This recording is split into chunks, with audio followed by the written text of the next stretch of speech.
Please give us your definition of, dietitian, nutritionist, wellness coach, food scientist, and, why you joined your particular profession. Yes, well, I must say that I have a strong connection with food, right? So when I was thinking about what I wanted to do with my future, I just decided, food is easy to work with, right?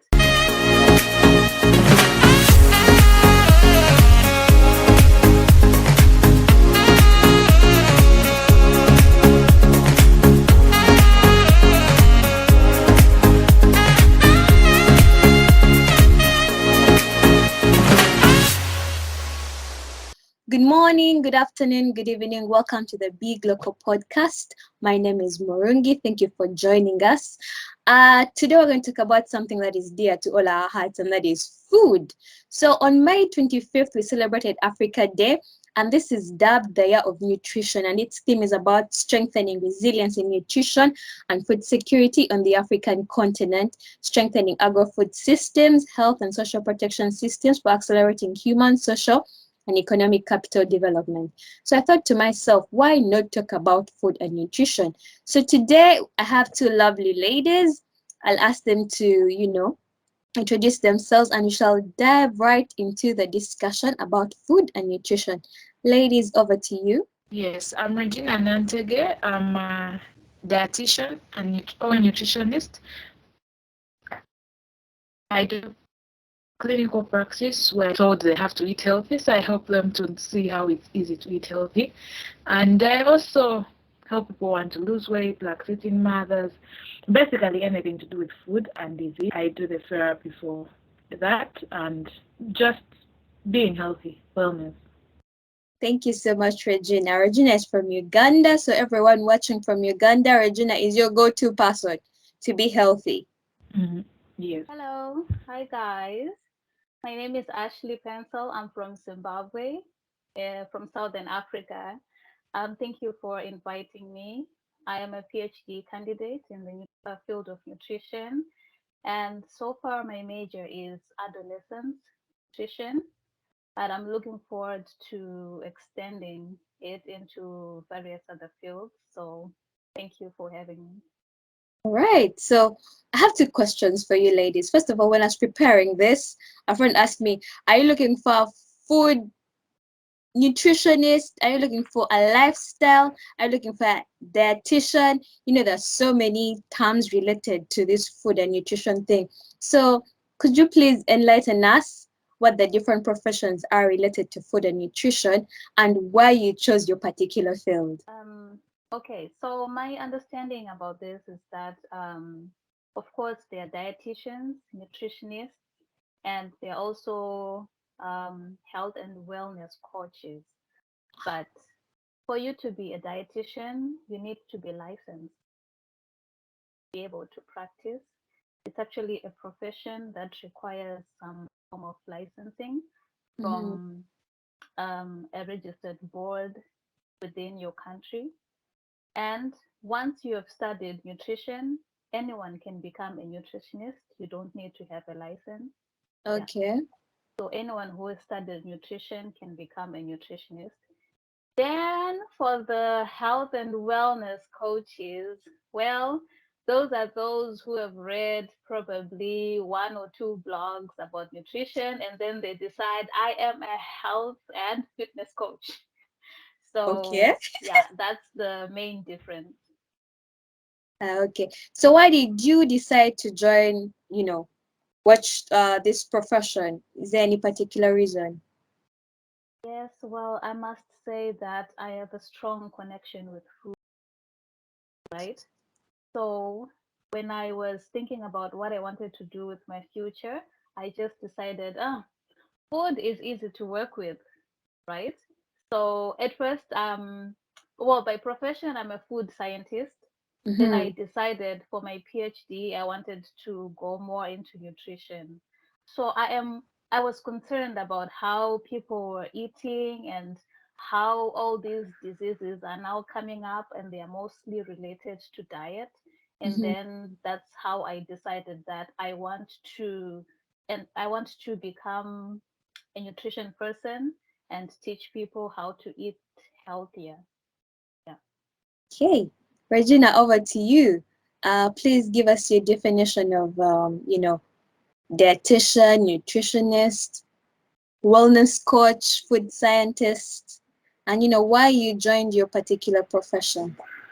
So Perfect. dietitian is a person who provides care in terms of food, but this time around you're looking at providing care for a person who has a disease. So you're giving therapy so that that disease is improved or cured.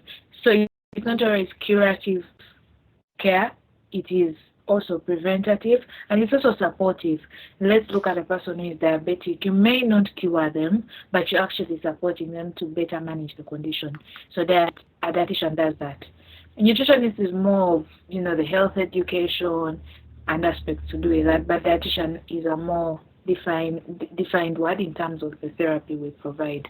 I also maybe would say why I am doing this is because similar to what my colleague has said, I love food. And I remember I loved being in the food and nutrition lab. And before then, I knew it was going to be healthcare, but then I didn't know how to let go of the food lab while also doing healthcare. So the combination of food and health, you become a dietitian. And that's how I got into my first degree.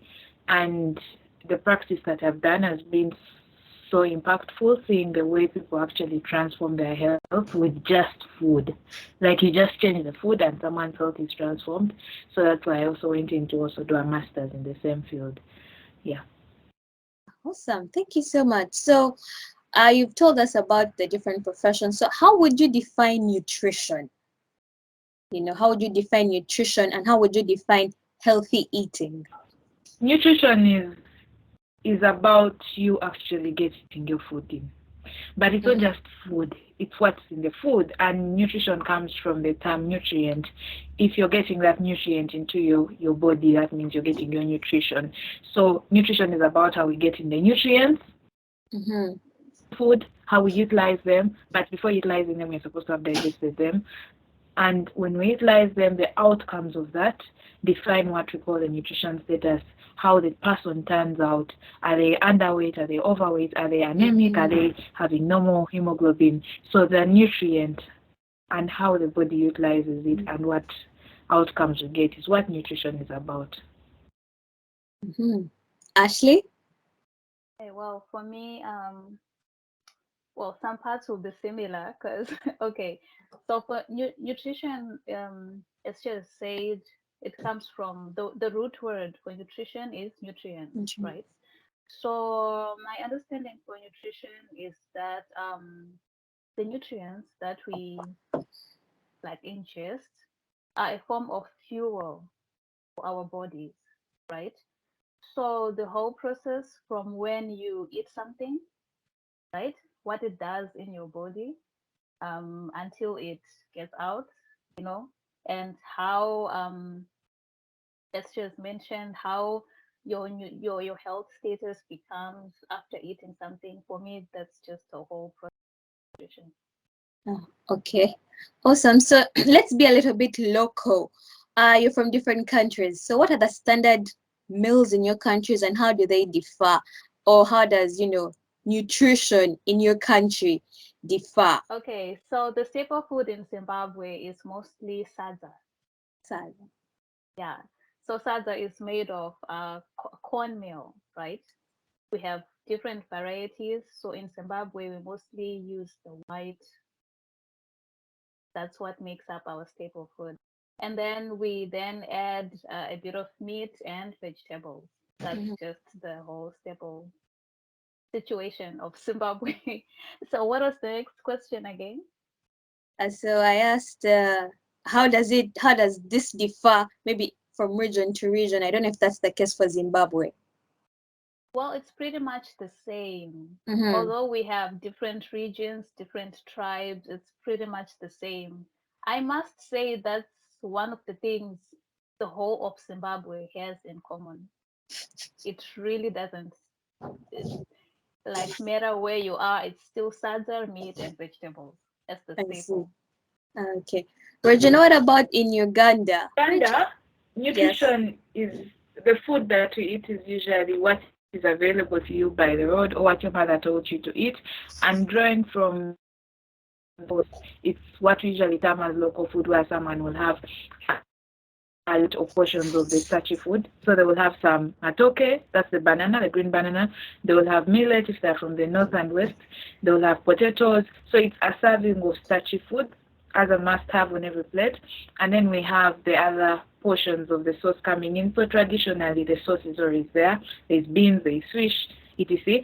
And then usually the vegetable portion is a small serving, a very tiny portion that they add to your meal as a by the way. So we can really say that our local diets, without having it documented anywhere, are really predominantly starch-based. And protein is considered, but not high focus, because we also see people wake up in the morning and have black tea and bread, black tea and cassava. So the protein option of the food is actually not given a lot of focus. But people literally eat to be satisfied. I don't think there's a lot of focus on balancing the plate. Yeah, so it's about satiety, and the starchy foods do it. Okay, so what are the dangers, that you have seen that have come from these kind of diets that we have? So the danger with this is really we are going into a time where it's not just about food security. Like you say, there's also the aspect of nutrient security. That it's not just about you being satisfied and you're not Mm-hmm. dying of hunger. It's also about the quality of the meal in terms of the health it provides you. So this seeing the way people eat, where they focus on mainly the starchy portion, is something that worries me as a nutritionist, because when you look at someone's plate, let's think of a child, and they're predominantly eating the energy foods. Brilliant, they're not hungry. But what about the anemic? Like, for example, in every three women are anemic. Like, three of us on this call, one of us is anemic. That's a big deal. And you can yeah, it could be you. Yeah, so it's really really sad that that could just be addressed by just modifying the plate on a daily basis, but because no one is actually really emphasizing this, we are continuing to have these cases of anemia. And worse still, in a time where the non-communicable diseases are growing. And we Yes. all know that, these are diseases for the Western world. People who are rich. When I was young, if someone said their parent had high blood pressure, you'd feel like, you guys are rich. Those are not diseases for us. But now it's everywhere. And Yeah. sadly, the deaths are higher in the developing world because we can't afford health care to the extent that you would have to get if you have some of these chronic diseases like diabetes. So I think we have a stronger stand on the preventative care because it Mm-hmm. would be cheaper. And I mean Cheaper. it's more human. Mm-hmm. I see. Ashley? Well, in the case of Zimbabwe, one of the things that worries me the most is the issue of nutrition transition, right? A shift from healthier diets to a time whereby people start eating highly processed, ultra processed, unhealthy foods. Yeah, this actually has, okay, it comes with a bit of colonial history where we started embracing Western food and stuff. And then for some reason, Western became better than local. So in Yeah. as much as we have our own traditional foods and all, um, one of the main problem is that people are now preferring highly processed Western food over our own traditional food. And one of the main problems that are now arising are these non-communicable diseases. As she has mentioned previously, they were once thought to be rich people diseases, but it's not so anymore because these ultra processed foods are the cheapest. You find, for Um, example, like ultra processed foods may be cheaper than traditional wholesome foods in some situations. So it's really a big problem, which we're noticing. so you talked about these lifestyle diseases. So Regina talked about 1 in 3 women being anemic. and that is probably women who are in the childbearing age group, I'd like to think. So when you think about, Uganda in the case of Regina and Zimbabwe in the case of Ashleigh, what are the commonest non-communicable diseases or lifestyle diseases that you have noticed in the different age groups? And what do you think the biggest issue is, apart from, us preferring foods from abroad? What else is, the problem there? I think that the biggest concern is conveniency. As you see, these foods have been brought about from other countries, but remember they were designed for those countries because they were convenient foods. So we are thinking bread over rice because I'm going to just wake up and pick a slice as opposed to wake up and boil. And going further, in Uganda we have this trend of you eat cassava instead of bread since the economy is making it expensive. But when you really think about it for working adults, the convenience of you actually waking up and actually having to boil this cassava as compared to buying baked bread that you wake up and just eat. So I think that for us to address this, if this was a solution I had to address, I would also think about the convenience of the healthier options because time is money. So people need to have something convenient, especially since we are urbanizing and getting more of the corporate people. So there are more people actually having a 9 to 5 job, so they have no time to meal prep. All right, Ashleigh, go on. Okay, I just wanted to emphasize on what she's just said, that conveniency, and also that some of our foods are not really, how do I say this? It takes time to prepare our traditional foods, right? For example, we have this dish with pumpkin leaves, right? You have to peel off the pumpkin leaves, and you need like a big packet for the whole family. So that's time, and all that's it takes time to prepare, right? And then, for example, you have to go to work and stuff. You can't really put sadza and pumpkin leaves in your lunchbox.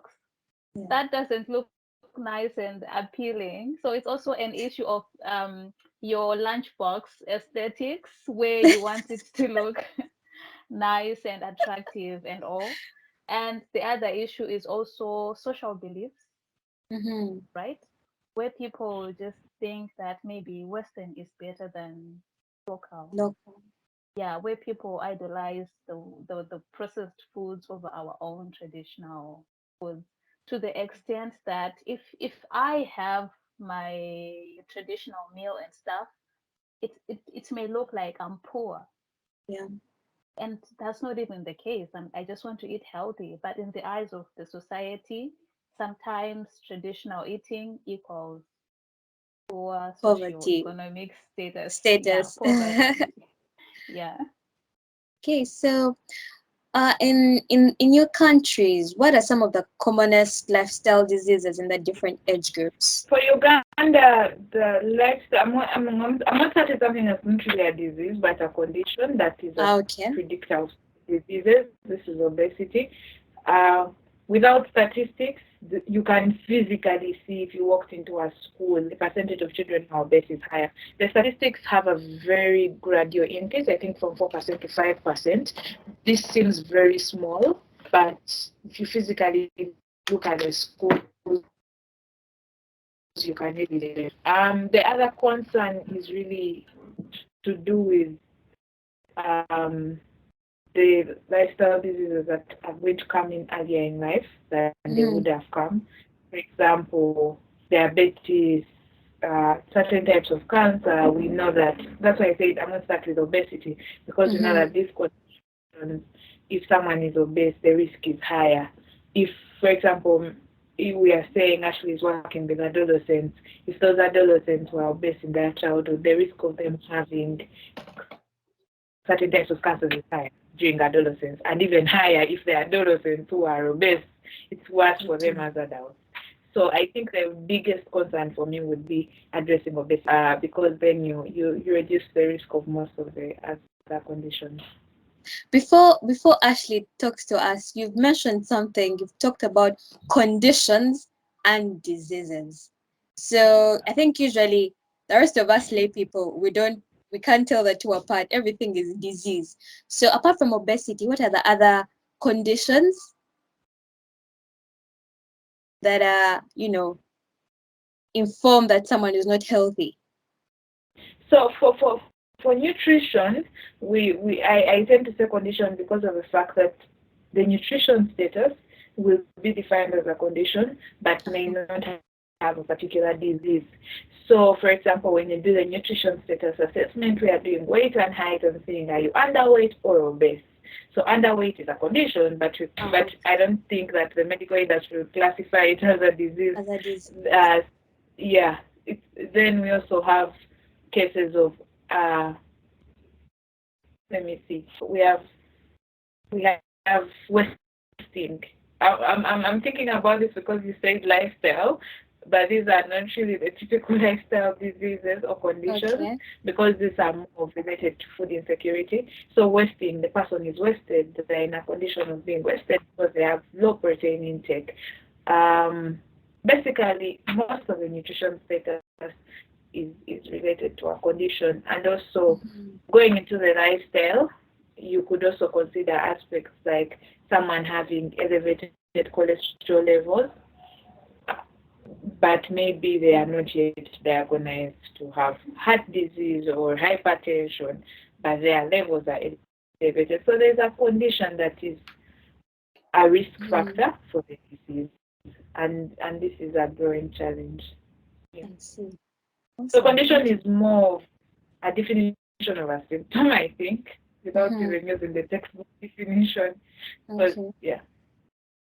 All right, awesome. Thank you. Over to you, Ashleigh. So in Zimbabwe, we are noticing a lot of these conditions like that. Okay, she mentioned obesity, right? Yeah. So obesity was once maybe something that was people got to worry about it when it occurred in adults, right? But now, as she has mentioned, children and adolescents are also becoming obese. But the issue is in Zimbabwe, there are no health programs to help obese children and obese adolescents. This is because of another social belief which says that bigger is better. Don't you have that thing in Uganda where they think if you are where they think if you're bigger or chubby, it means you're healthy, and actually bigger and chubby women are more attractive, but that's actually obesity. True. Actually, sorry, I'm going to actually break you a bit because I have a story for that. I was giving a health talk to elderly people, and you can see my bone is like really visible, and I'm 60 kilos, but I'm a bit tall. So for the average person, I look really small. And I was giving this health talk to elderly people at the church. And at the end of the health talk, as people thanked me for the information, looked forward to getting healthier, one of the gentlemen who I would say is a fatherly figure who wished me well stands up and says, "Hi, Regina, I have a point. I'm married. Are you yet married? No, I'm not worried. How will you get married? You're not chubby enough for a wife. The men may not find you attractive." He said it to my face. So then it got me thinking. If you could tell me this after I had delivered a good health talk. Yes, I came in as a professional and he still thought I need to advise you on this particular issue. So what are they telling the adults about being big? Yes. It becomes it's a social belief that even as a married woman, if you gain weight, Regina, if you gain weight after getting married, the community will say, "Oh, the husband is taking care of her," or they will equate that. Yeah, they might actually be beating you at night. They equate like a big body with marital bliss, right? So in our settings in Zimbabwe, obesity is not stigmatized because they think it's normal and it's okay. but it's actually not. So this is where we bring in the issue of behavior change, where we start teaching, like educating, raising an awareness, and letting people know that obesity is not something to be proud of. Yeah. We don't want it. We need to fight it. Yeah. So in addition to that, we also have issues of high blood pressure, hypertension. Previously, people thought that hypertension was for grown-ups, like elderly Mhm. people in their 40s and 50s. But recent studies are now showing that even adolescents, children as young as 15, 16, they can become hypertensive. And it's now becoming a big, big problem because if this condition is not solved, that's when we start having like life expectancies reducing. Sure. Because imagine a child having hypertension at 16. How many more years are they going to live? Like, so it means the future is already cut short. So these are one of the worries we have in Zimbabwe. See, that's quite worrying for a 15-year-old to have high blood pressure, or rather hypertension, as you say. So now we've talked about food, we've talked about nutrients, we've talked about the diseases and the conditions.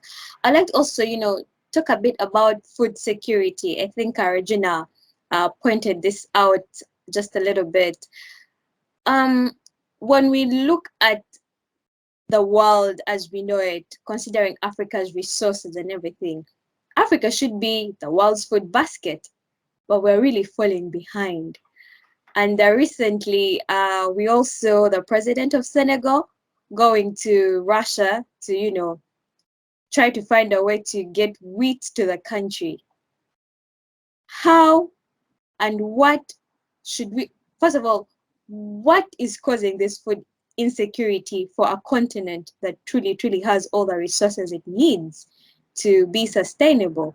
And what can we do about it from your perspective, from the studies you've done, from the information you have? Why are we here and what can we do about it? Mm. Okay.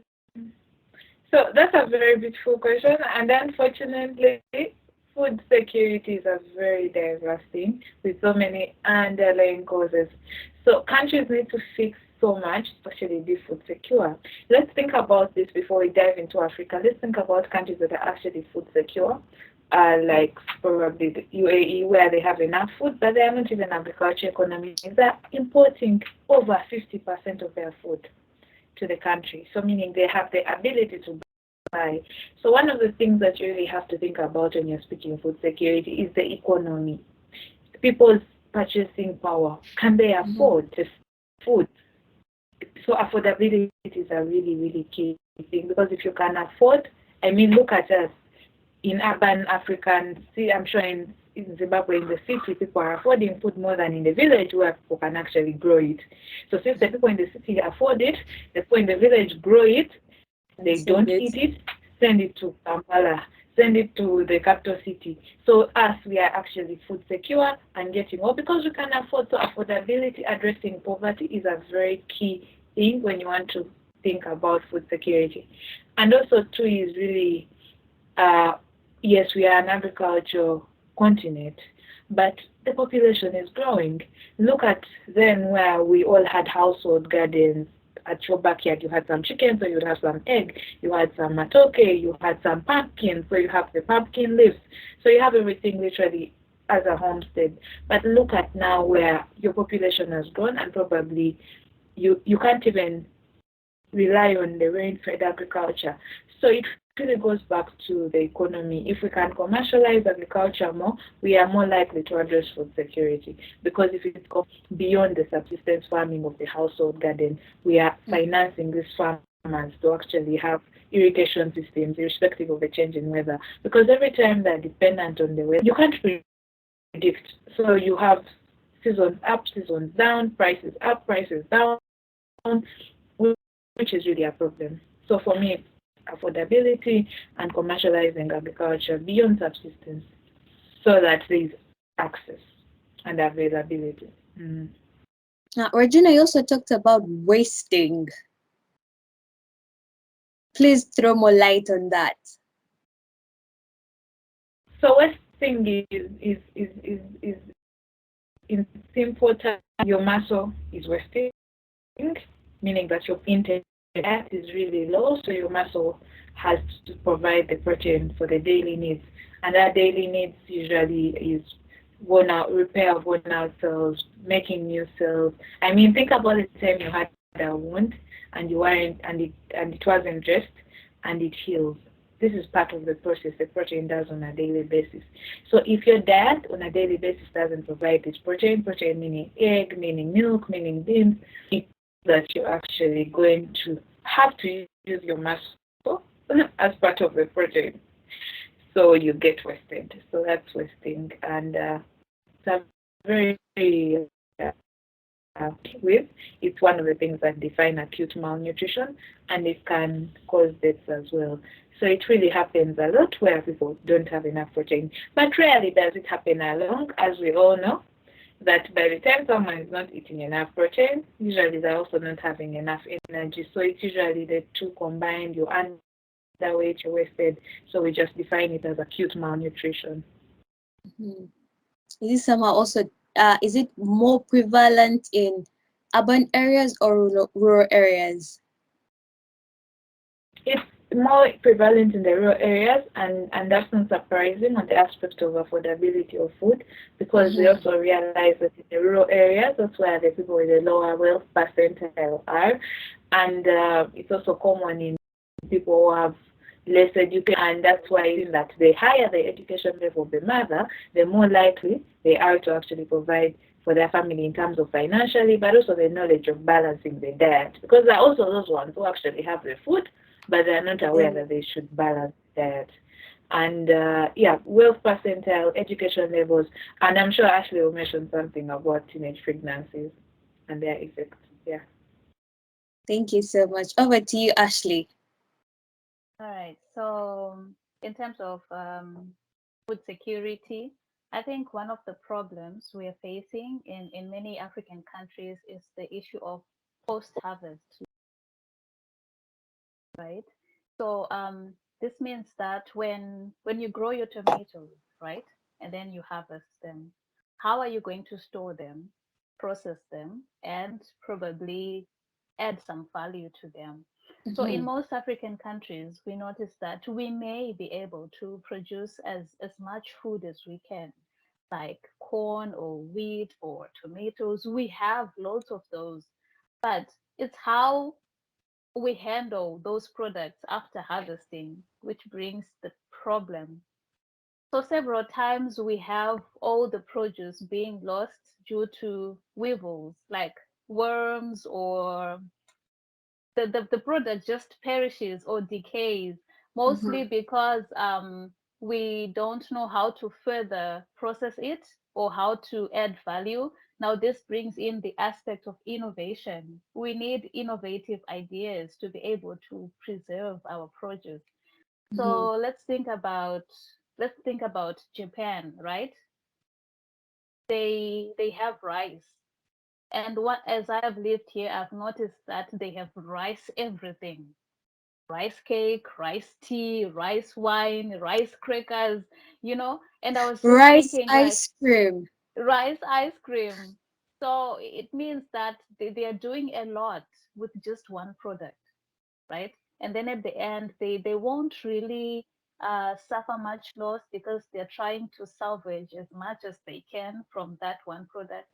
It's different from my country where we only have sada and probably one or two other products. I wonder, one time I was just wondering, if we bring cornmeal to Japan, how many cornmeal products would they make, with all that kind of innovation?